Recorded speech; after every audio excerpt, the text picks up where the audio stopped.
Hello guys! Share ko po itong aking pudding na ginawa kahapon. Ito po ay ang aking mga edge ng bread na kinuha ko sa mga bread ng aking mga alaga kapag gumagawa ako ng kanyang sandwich. And then may natira akong digestive na biscuit na hindi ko na makain. Ang flavor niya is dark chocolate. Sa sobrang tamis, hindi ko na talaga siya makain. So ang ginawa ko, sinama ko siya dyan.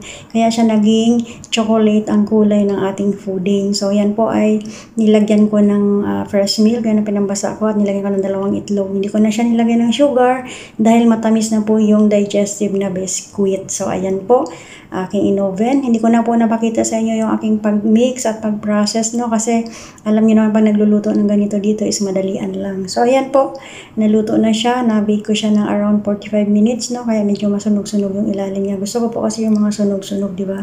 So ayan, share ko lang sa inyo na kapag meron kayong mga lumang tinapay o lumang mga biskuit, pwede nyo pa pong gawin pudding.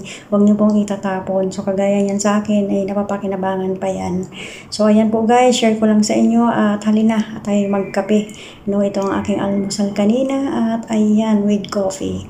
Thank you for watching. Have a nice day. God bless us all and please don't forget to follow, like, and share my video.